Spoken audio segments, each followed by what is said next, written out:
So Charlie, I was at your studio. I actually rented Charlie's studio a few weeks ago, and I saw these 6 books on. I think you have 6 books, right? I've made six different books. Yeah, Yeah, and I saw 6 books on the shelves, and the one I saw that I looked through a little bit was On Pause, 3 months that changed New York. And they were just really amazing, stark pictures of the first few weeks, I guess, or the first few months of COVID in New York. And the pictures are amazing because they're just empty New York as if nobody ever lived there or it had been deserted. Sort of the way we see sci-fi movies of the future. What was it like doing that, Charlie? here's the book. Whoa, there. Something like that. On pause, 3 months that changed New York. So it was a weird time for me and I guess for everyone. Mostly because we really didn't know what was going on. It's the back then I didn't obviously didn't know that this was going to end up being a book at one point, but we had just gotten a little dog right before the pandemic, so she's not a COVID dog, but we take her to Central Park every morning, and on March 22nd of 2020, when the city was officially shut down, I went to the park, and all of a sudden it was just like you didn't have to stop for the red light. It was just, all the cars were gone, and I started taking some photos with my phone and sharing, and realized that this is a surreal time that we're in, and these photos that I posted in social media started getting some tractions, and I decided to actually, for some reason, go out and start documenting it. And my point is, and the answer to your question was, it was very exciting to get out and capture this, to stand in the middle of 42nd and Fifth Avenue for 15 minutes without any cars for 10:30 on a Saturday morning, completely undistracted, and just line up the photo, making sure that all the architectural lines were perfect. But I was also very scared because, like I said, we didn't know really that much about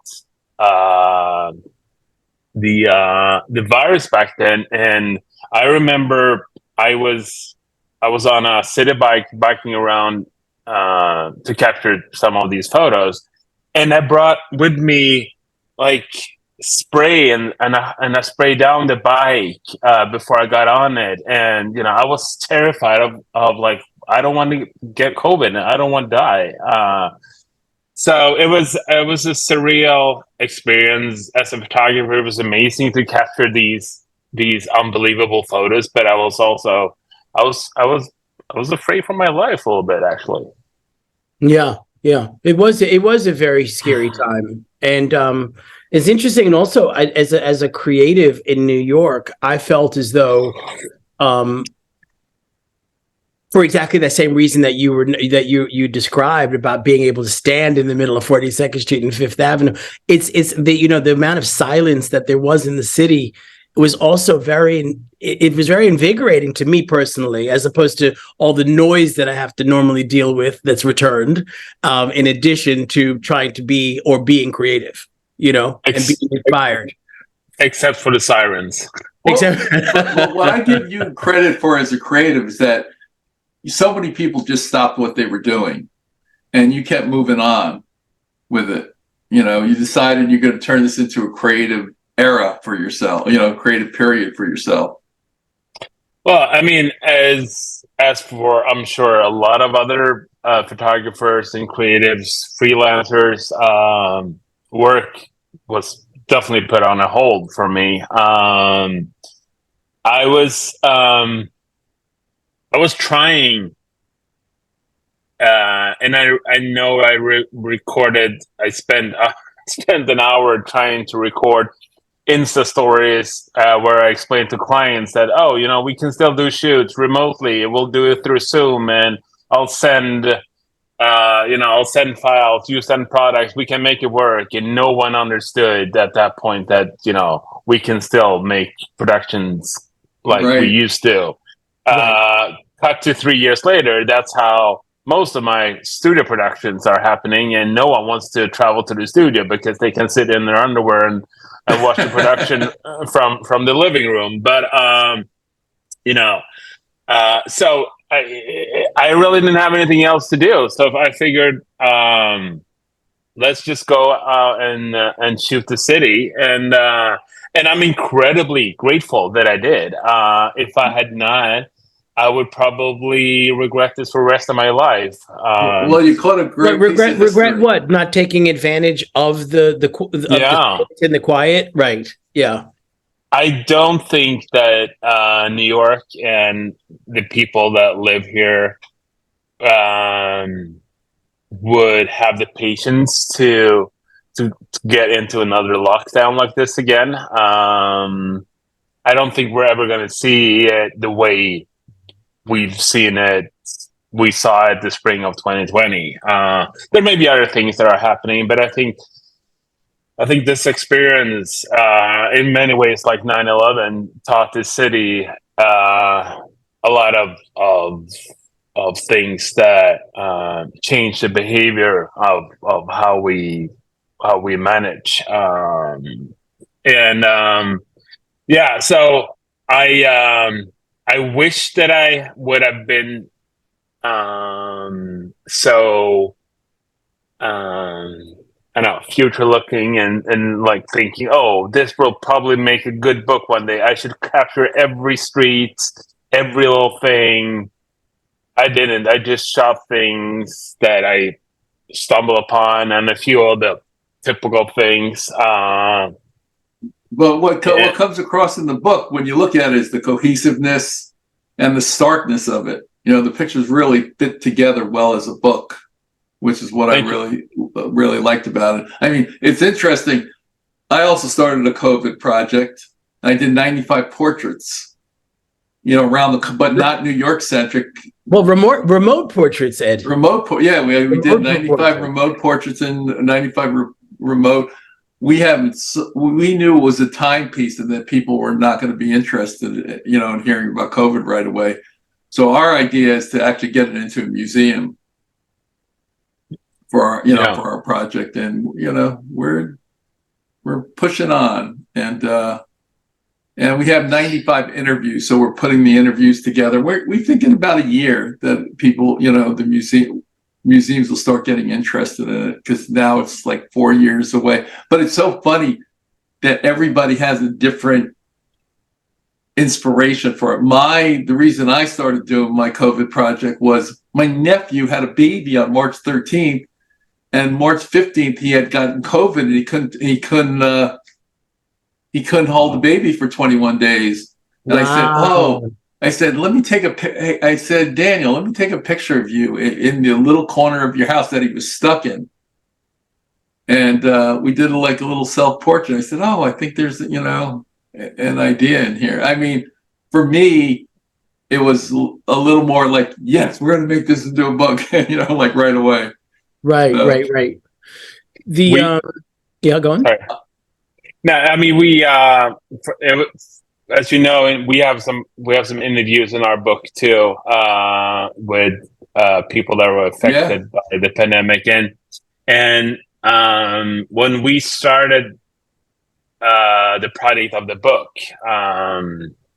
me and the journalist that I worked with to create this book, we immediately came to the conclusion that this book cannot happen unless we talk about the people that we're not seeing in these photos.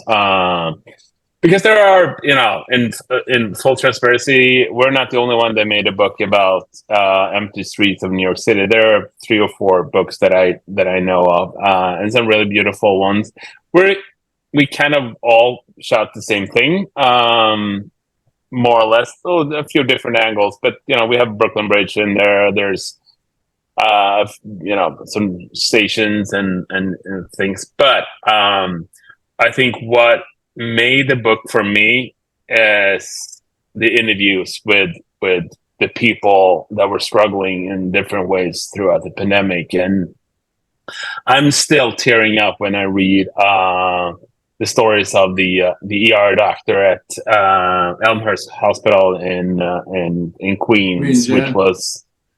which was the epicenter of the pandemic the first month. And when she told us that she doesn't know how many times she held the phone to people, FaceTiming, saying goodbye to her loved ones before they died. And it's how do you mentally manage that? I think that's so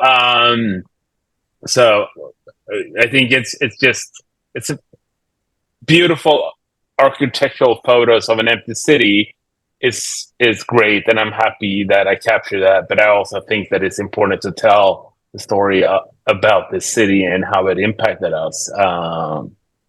So yeah, I'm very proud of what we did, and Nice. I think over time, and that's also what we've heard from people that. Some people. We had an amazing start of this. I can go on and talk about this for hours, but we did a Kickstarter with this to finance the project, and it brought in $50,000 in 30 days to finance. Yeah.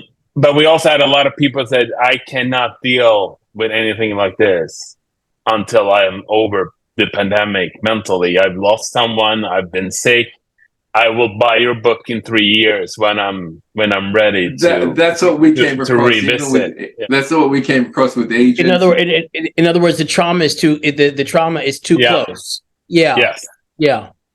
Yeah, That that's makes what- a lot of sense. Yeah, that's what we came across with. Like, come to us. You have a timepiece period, timepiece, and your time will come for when this is interesting. And we also had a doctor who said to us, like, yeah, you could bring a tear to your eye, who just said, "Hey, they don't teach in medical school who gets a respirator and who doesn't."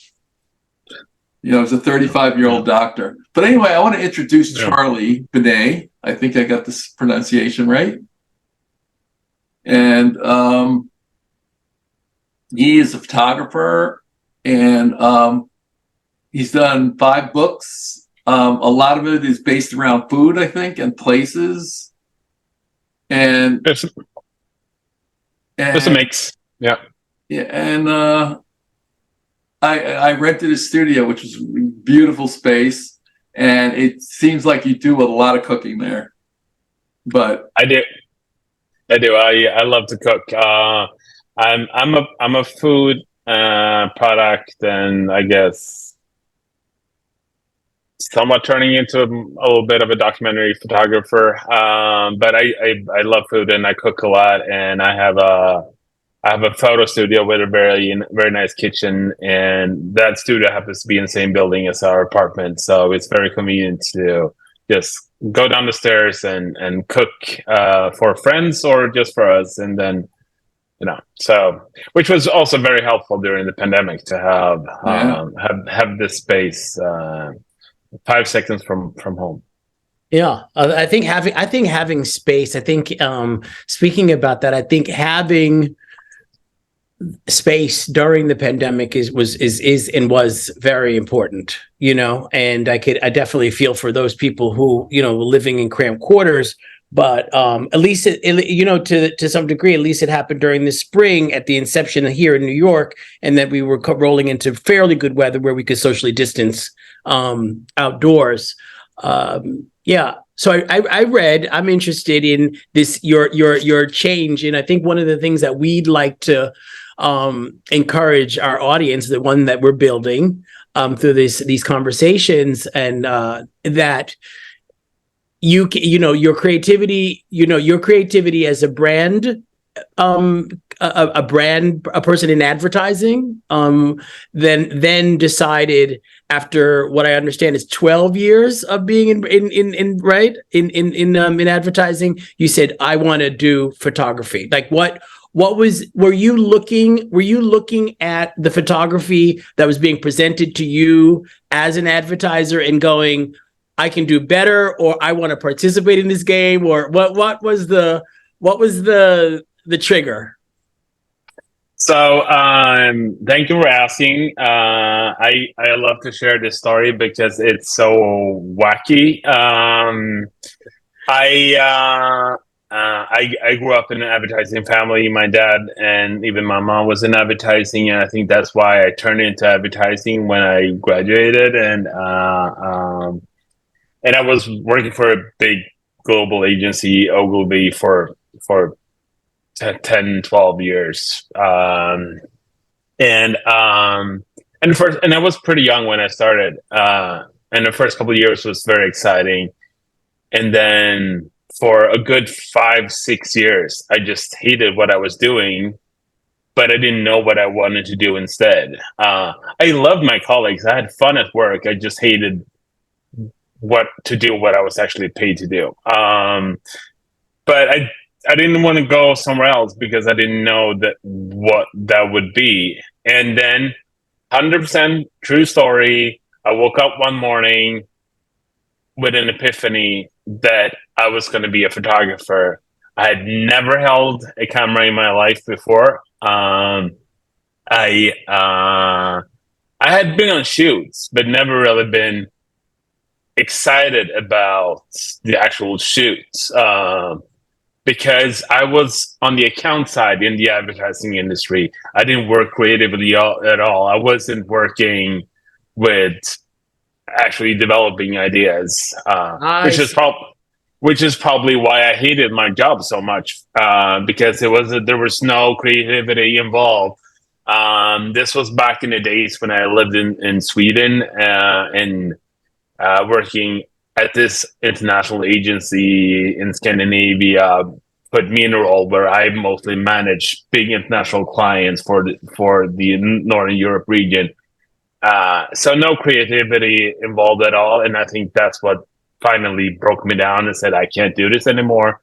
And thank God I had this epiphany and found out that this is what I wanted to do. So 2 weeks later, I got a camera and I literally was looking at it. Where do I look to take a photo? I had no idea how it worked.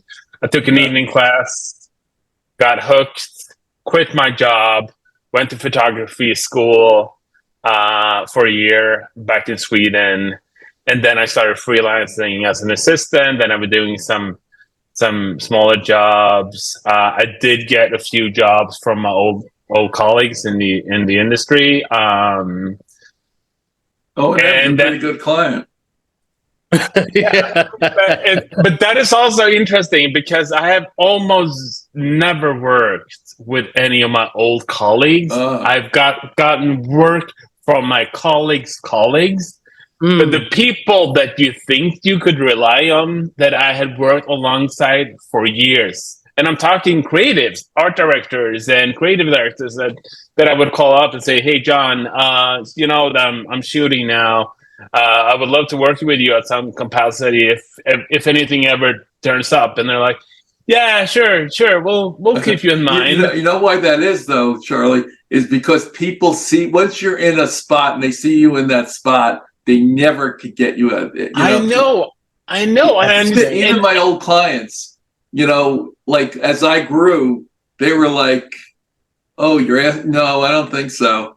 But that's actually a good thing. It gets you to go outside of your zone and look for things that are real, But I understand this, but I don't, because I can show them what I do, and they can like, do you like it or do you not like it? It's fine if you don't, but if you like it, can we work together?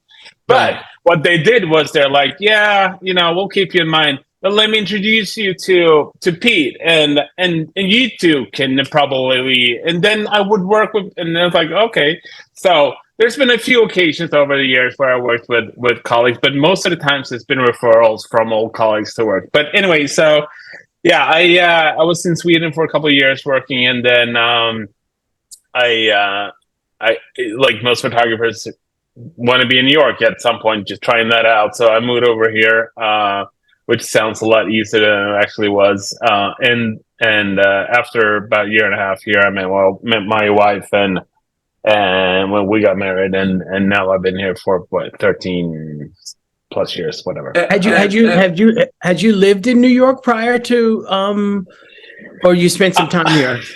My sister is in the UN world, and she's done a couple of corporate tours in New York, like placed here a few times. So Sure. I've been visiting a lot. I had been here for work, staying for a couple of weeks. So I spent time in New York, but it's very different to come here and stay with a friend or stay in a hotel for a couple of weeks and move here. Setting up a new business, finding out that coming here as a freelancer and building your business without a network of connections.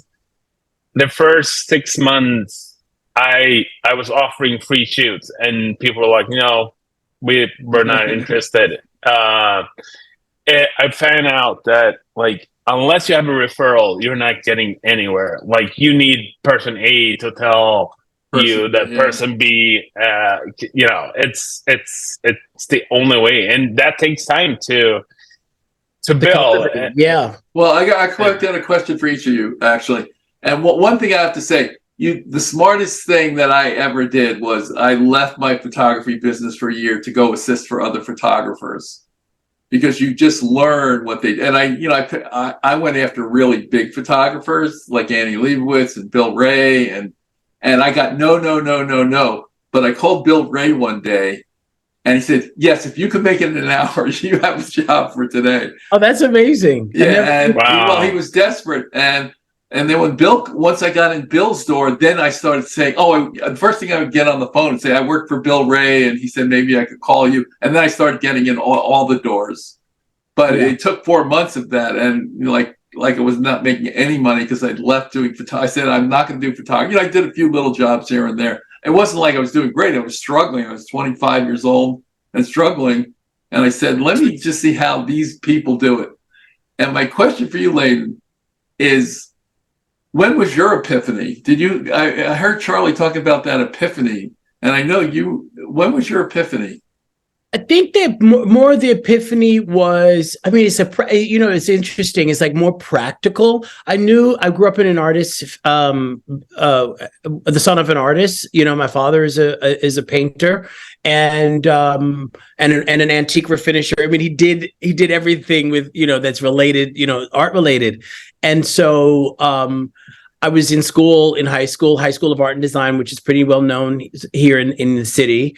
And I was working for an interior designer, and then I decided, how am I going to take this fashion illustration that I'm studying in high school and apply it to anything, And at that time, it was really clear that, I don't know why, I just thought, just practically in my mind, like, I'm not going to make a life out of fashion illustration.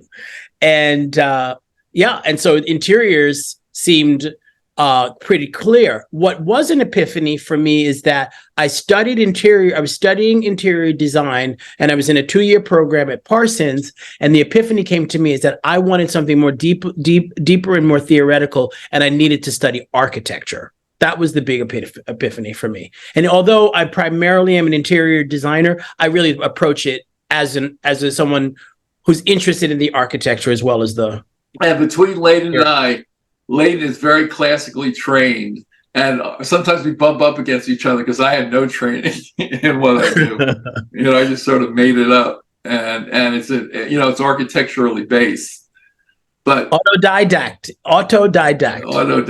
But yeah. I just want to get back to, like, your pictures of New York City were like a bit of a portrait of New York.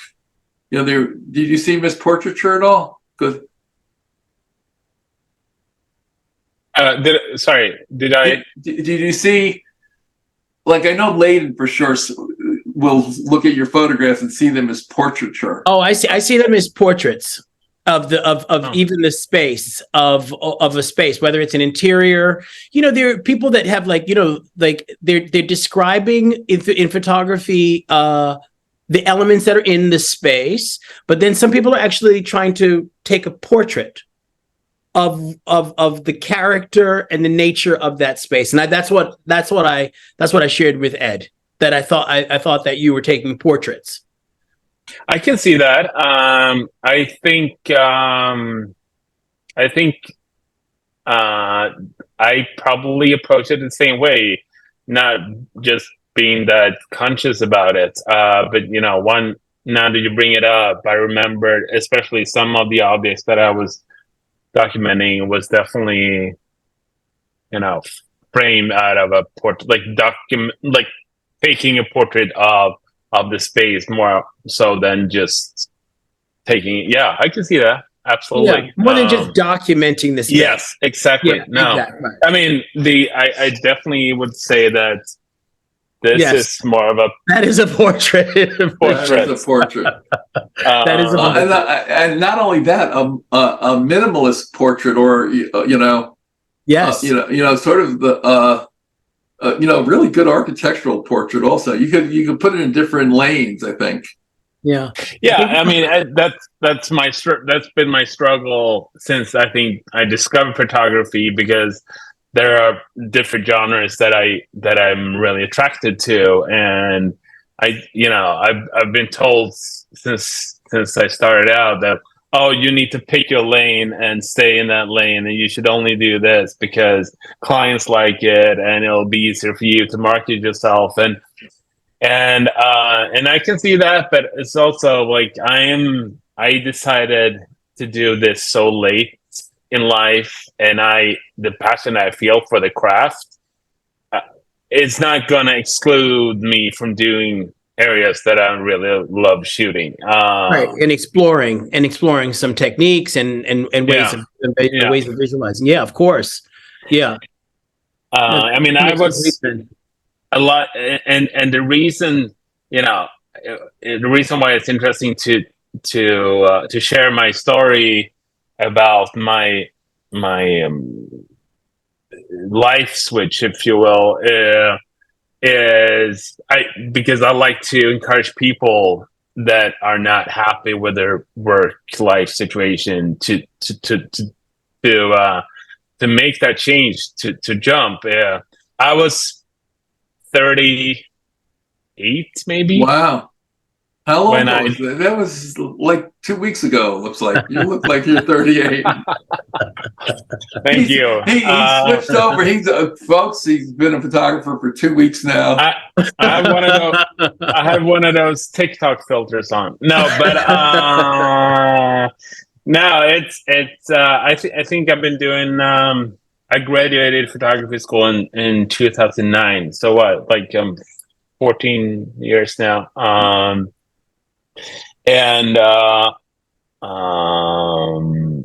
My point was, so people were like, wait, you're almost 40, like you should be peaking your career right now, and now you just drop out and start over. Whoa. But it's just like I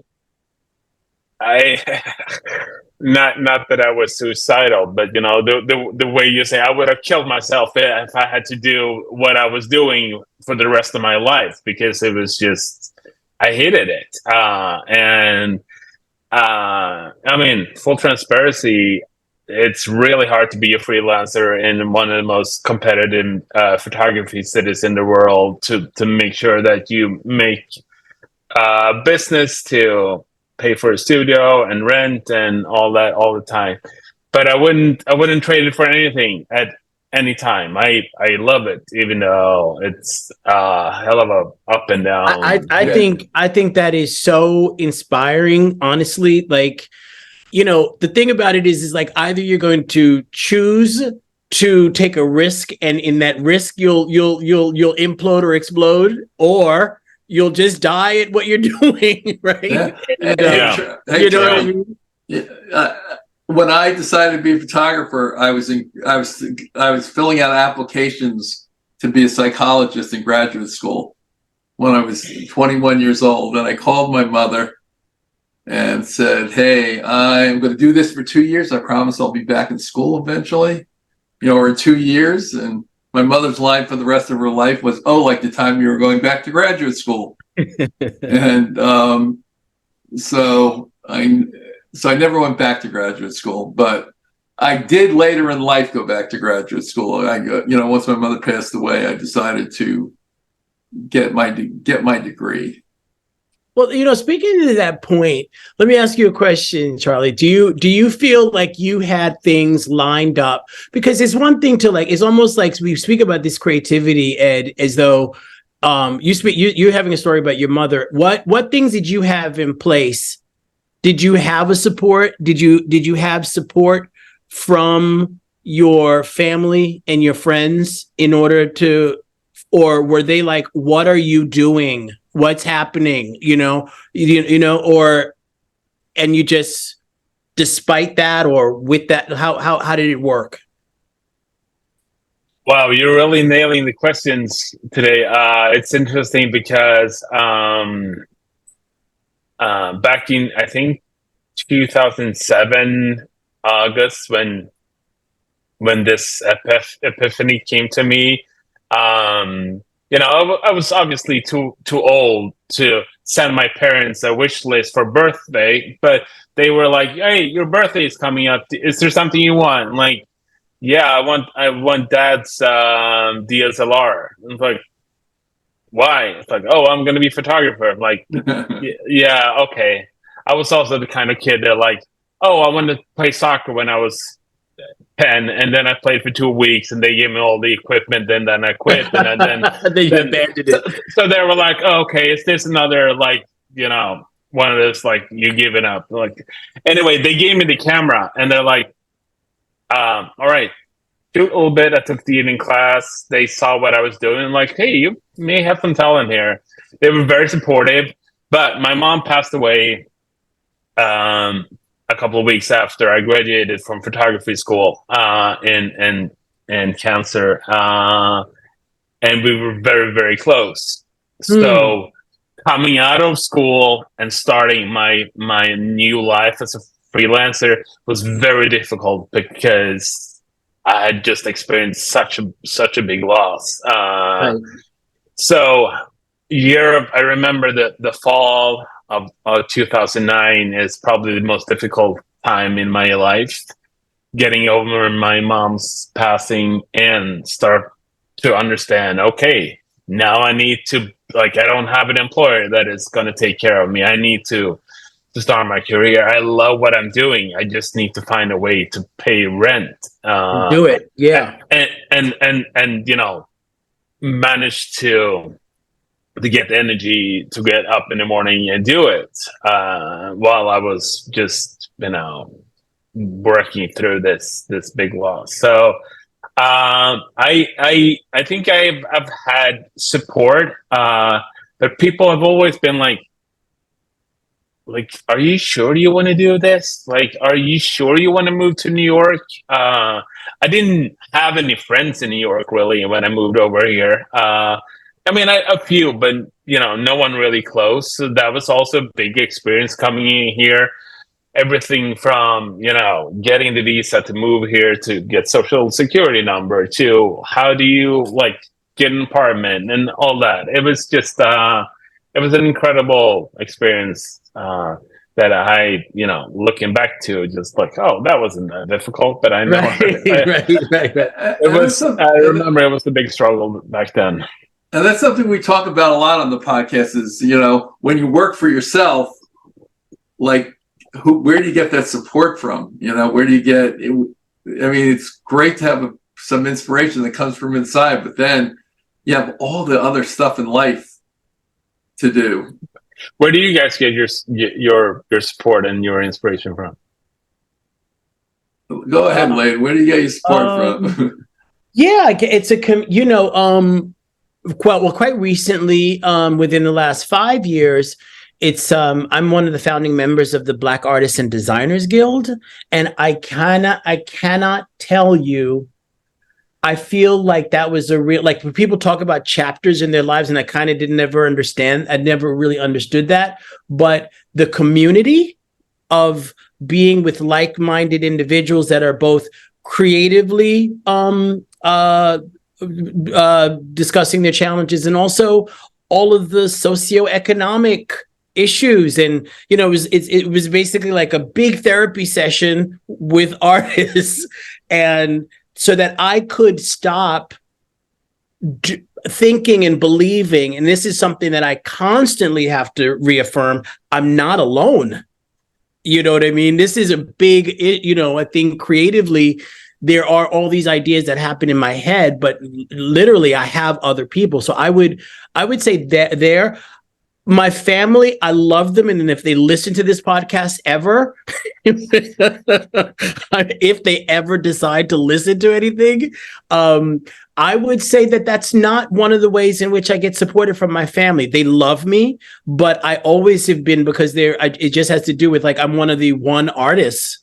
I'm like one. Well, we talked about that a little before. When people see you as one way, like my brother will never listen to this. He sees me in this box. When people see you in the box, they're not going to take you They out just of the see box. me as the little brother. They just see me as the little brother. Right. They're not going to, whatever. Yeah. and that's why it's great to get new experiences. When I work with people, because I work with young photographers and videographers and creatives in a small group, like of 4 people, and see what, where they could really, we set it up as a project and really get them going. And we've done great stuff in the group so far. And But prior to, I know, because this is a later iteration for you, Ed. Where did you get the support? I think your Gary. I think you have a lot of artist friends. yeah, You have a lot of friends who are artists, who are practicing and successful artists. yeah, but we all go through the same thing as Charlie just said. It's always a little, Been down. a little up and down. I mean, I've had a very steady career in, that I have one area that I do fairly well.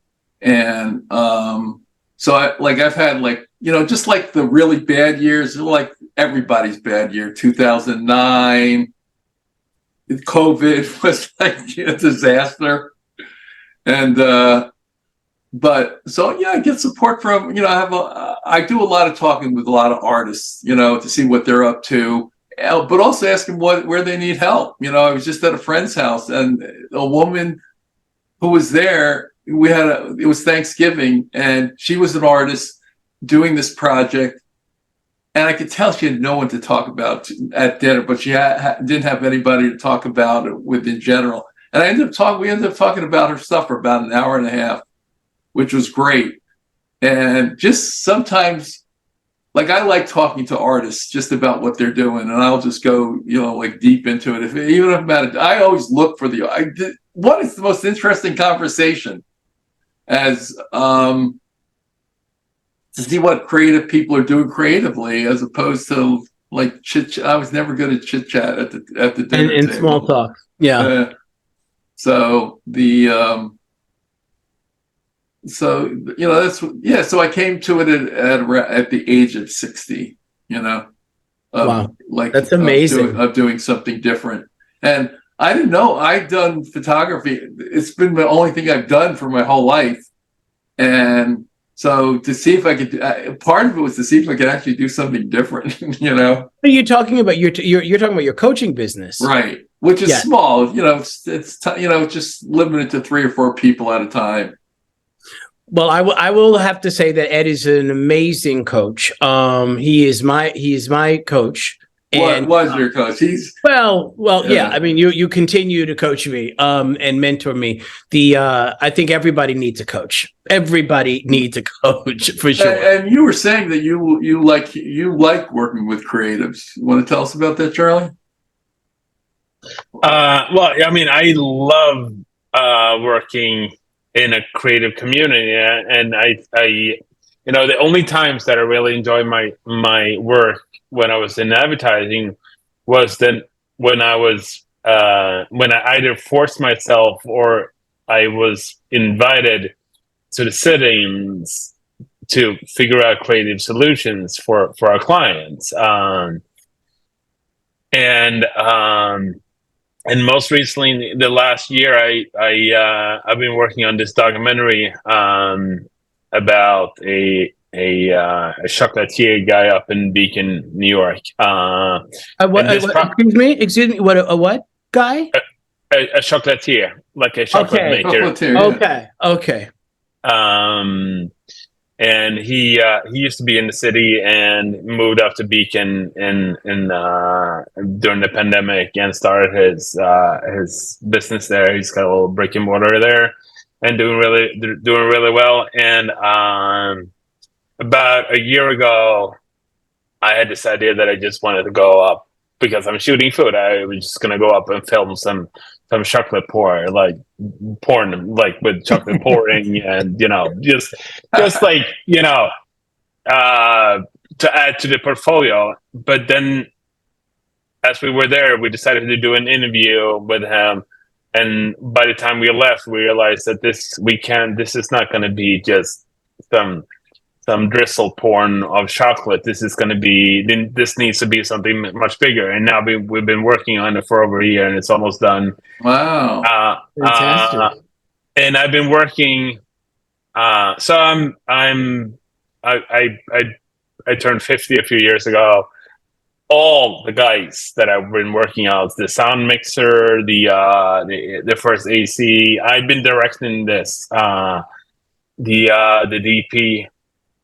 It's insane. Like, I can't believe they're all the same age. They're all 27 or 28. I know, right? So you're like dad. Yeah, I'm just baffled by the fact that I managed to pick guys that are the exact same age. I've just picked a team that I feel like, oh, I think you would be great for this, or I like working with you, or whatever. And then we had this moment where, like, hey, Charlie, how old are you really? And I'm like, 38, Charlie, 38. I'm a little older than you guys. And I was like, how are you? And then they all started like, oh, I'm 27, I'm 28. When it's like, okay, I could be your dad, guys. But anyway, my point is, it's incredibly inspiring. I mean, I started taking care of myself physically and do more work as and eat better, so I don't feel old. But it really helps hanging out with young, creative people that are so inspiring, and I just love it. I think it's really added a lot to my creative development the last year. It's amazing, just collaborating with people and not getting out of the echo chamber. And it's really funny because when Leyden and I met, we met at a networking group, and it was like corporate networking group. Corporate networking group. And one of those. And I knew as soon as I heard Leyden, and this is what, 7 years ago. Yeah. And I said to myself, because God, if I ever did a podcast, I'm going to do it with this guy. Yeah. I think that one of the things that, going back to this Epiphany thing, I'm very good at my craft at being an interior designer.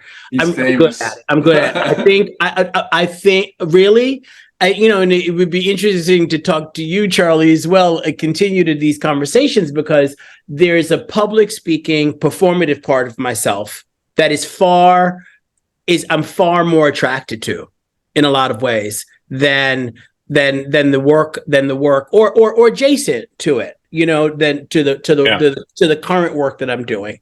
It's something that it could only happen when you've practiced it, whether it was getting up and speaking at the networking group or having occasions to share personal stories with the Black Artists and Designers Guild. Like, something emerges in community that can't You know what I mean? That can't happen in your own echo chamber in your by yourself, right? You know, Yeah. and yeah, and young people, I will say definitely. I teach. It's one of the reasons I returned to teaching this semester. It's amazing to see the thought process fresh and new, and also their grasp of technology. To be very honest, you know, what I always loved about you, Leyden, is that you really want to give back to your community. yeah, I do. You know, I mean, he really is. And that community can be young creatives equally as it is a black creative individuals or any. And if anybody has a team, if anybody has a chance, watch. I'm going to plug it right now, Leyden. Watch AD 100, The New Taste. It's Architectural Digest. Look at designers. They gave everybody all these little cut up spots, you know, then some of them were there for 2 or 3 minutes. They gave Leyden like a 5-minute slot, right?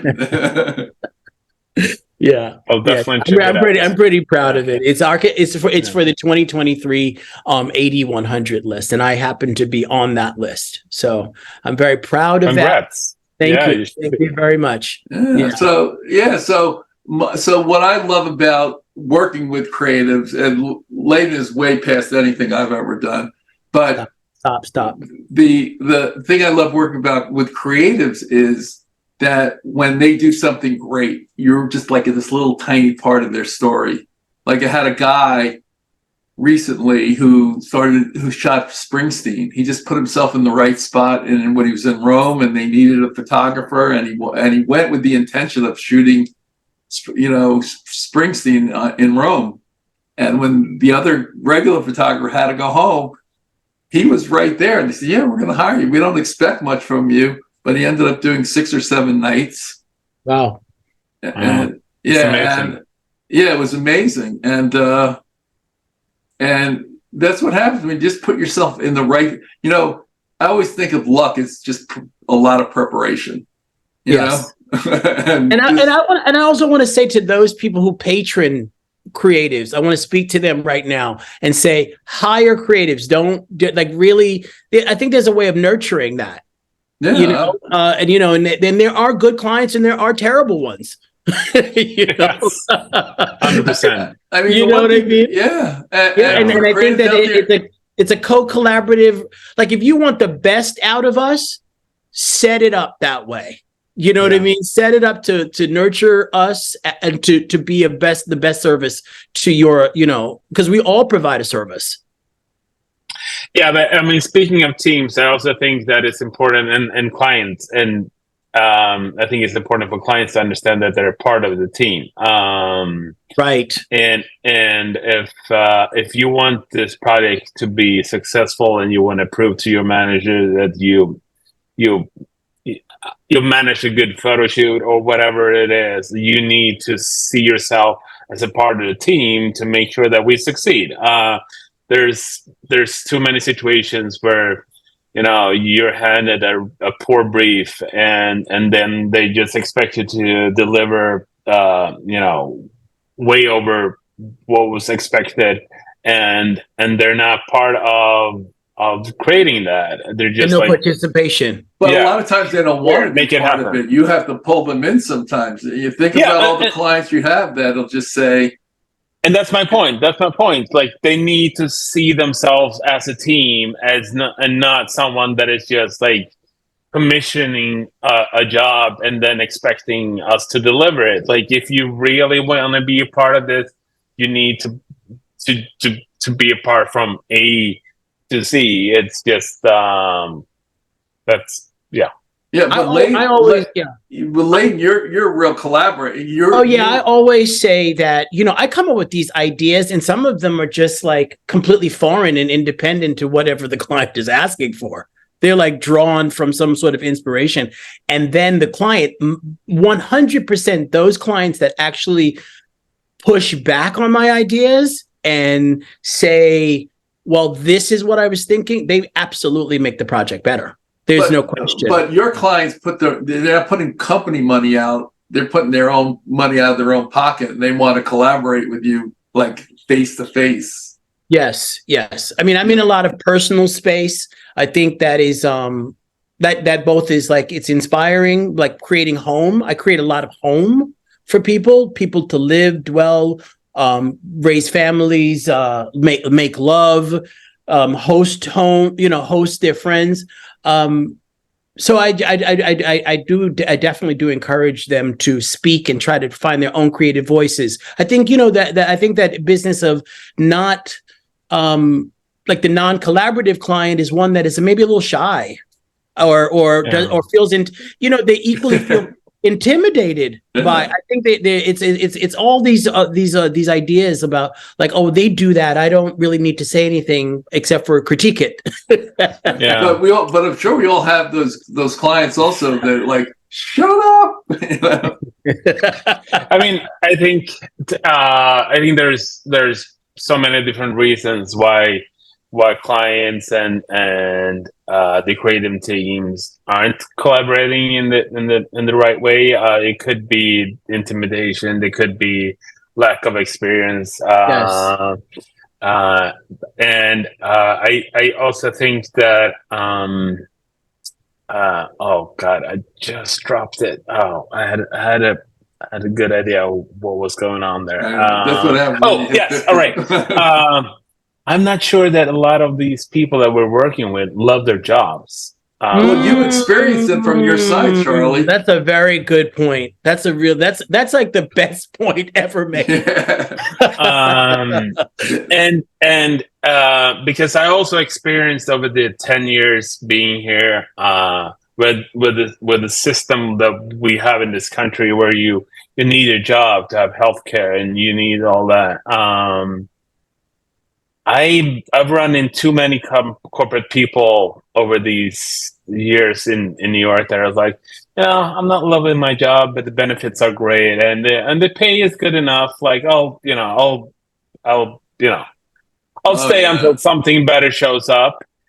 And if that's your take on your job, and then we're launching a new ice cream here, you're just gonna get so much love into that project if you're not really loving the job you're doing. Right. So I think it could be so many reasons, but I wouldn't be surprised if a lot of our clients doesn't really enjoy what they're doing. And I agree with you. I think a lot of them, and that's why they took a 9-to-5 job. Though they're out at 5. That's why we could do our work though, because. Charlie, actually, you actually could probably speak to this better than anybody. What's the difference between 9-to-5 and having your own career? Having your own creative career. What's I don't know. Sometimes it would be really nice to just close the door and say, "Hey, I'm turning on my out of office messages now, and I'm not responding until I'm back from vacation," and that comes with a steady paycheck. But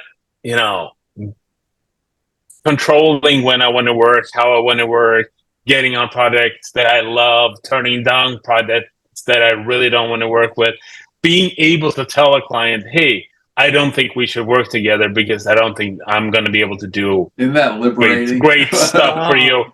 It's an amazing feeling. If you have the fuck off money that you need to be able to do that. And sorry for the swearing, but it's important to have that independence sometimes, to be able to be able to truly be in your freelance role when you're a freelancer. Because I have had that conversation over the years with huge clients that I've been working, and I'm not talking about they're necessarily being a big company, but they're a huge client to me, and they almost turn into a full-time job working with that client. And all of a sudden I find myself, wait, am I back at what I did 10 years ago or 15 years ago, only that I'm shooting now? But I have a client that is telling me exactly what to do, when to do it, when it needs to be delivered. Here are the money that I'm getting paid for it. There's no creativity involved in this. You just need to shoot and deliver. And then I'm like, yeah, I am. And this may be fine for now, but I can't work like this long term because that's not what I signed up for when I decided to go into I hear this. you. I look at it as putting jobs in buckets, because not every job is going to be the perfect job. And I said, I need this many. I would like to do this much of my time in like really great stuff, but I know there's going to be these other things that come along, and I actually look at it as a positive thing. Like the ones that are not great, and they're not, but there's something about craftsmanship in them, and just making someone happy. And those are like with renderings. When I shoot renderings, all the lines have to be straight. They have to be shot at the right time of day. And I get a certain satisfaction. It's like playing scales as opposed to just playing. And so as opposed to just playing jazz all the time. So I actually like when I get a few of those jobs that they're just going to be show up, get the lines. The bread and butter. Yeah. I decided when I started, I remember this, and I promised myself to never forget it. Straight out of school, I decided that I have a few criteria for every job that I do. They should be well paid. They should be good for your portfolio. They should be fun to do, or it should be with great people. Very, very few jobs fill all those criteria. If any, it happens, and when they do, it's amazing, but it's rare. But if a job doesn't fill any of those, then I'm turning them down. That's I love that philosophy. I think that's really great information. And I like it. I go with the value. I like it. Yeah, I mean, like go with the value right away. I think too many creatives are so happy to just be in that space that they don't realize that just not creating value just hurts their life, and then makes them resentful and say, "Hey, I want to." It is also just for it undermines the entire market. I think it's important that we're not trying to kid ourselves in the creative community where we're so excited about doing creative work that we undervalue ourselves. We need to get paid for what we do 100%. And I'm an incredible advocate for getting paid for what I do. And I have had a lot of struggles with clients about this and other creative people that are like, I'm just happy to get the experience. Like, no, man, dude, it's not happening. You shouldn't be working. And I pay my team what they should be paid because I don't want people to work for free. I hear you. I pay assistants. I do really well with this. But I got to tell you, when I'm in my group where I'm working with young creatives who are like 25 to 35, one of the things that I do, I say, you got support here. Raise your prices right now, because we'll get to talk about that. And one of them just had raised their price from $750 to $1,250. Instead of inching up, find out what your no is. Find out what the top is. Yeah. Somebody will tell you, that's too much. You'll find out. But if you inch up, you'll never know what that is. Very true. I had a big job that I did this summer, a huge job, and I was pitching it. It actually showed up on LinkedIn. Very random. A big financial client that needed a photographer. They had 1,150 people applying, and I managed to score the job. That's amazing. And it sounded so much fun. So I'm like, I really wanted to get this job. It was portraits, corporate portraits, but it was in 5 different places around the world. And I'm like, this is going to be a lot of work. I'm going to make sure that I get paid for this. So I doubled the rate that the best rate that I've ever charged. I doubled that and put in a big bid, and then I just if I hear back, that would be amazing. But I'm just gonna mentally just put this in the drawer and forget about it. Right. And then 3 months later, they're like, "Yeah, we have your stuff. Yeah, budget is fine. We'd love to work with you." I'm like, "Great." Amazing. And Amazing. my point is like, it's like if they really want to work with you, then the money is not really the main concern. You can always negotiate. You can always get to that conversation. But if you start by telling clients, "Oh, you should work with me because I'm the cheapest option," then you set yourself up from the beginning where no one is going to be happy. Absolutely. During 2008, during the financial crisis, I actually raised my rates just to make sure I wasn't going to get any work at all, which is what happened. I raised my rates. I figured nobody's going to work anyway. So I raised my rates in 2009, and everybody said, "What, are you crazy?" But as people came out of it, they got used to that was the new price, Right. and especially for new clients. So did I lose 80% of my business? Absolutely. But everybody lost. They were hiring these $600 photographers, it was like, oh my God, and but the work was shit in general. I hate to say that, but going up was like the smartest thing I ever did. I said, okay, I'm just not going to work for like 8 months or a year, Yeah, no. It's about showing people that you respect your own work. That's exactly right. Telling people that I'm good at what I'm doing, and this is how much it is to get good job done by me. And I can tell people that there are going to be cheaper photographers that they can hire, and then you get what you pay for. And you get what you win some, you lose some. I think that's the way it is. Yeah, absolutely. On that note, let's should we wind it down? Yeah. So it was great interviews. Thank you, Charlie. It was my pleasure. Any final words you got for us? Wow, I feel like I've been pouring out all my wisdom. That's what we want. That's what we needed from you, Charlie. That's what we needed. No, but I think in conclusion, I think what we kind of this whole conversation has been about is that if you're passionate about something, then and you're not in a happy place professionally, and you're thinking about making this switch, regardless whether you're 25 or you're 55 or even 75, just do it, because life is short and you just need to be happy when you do it.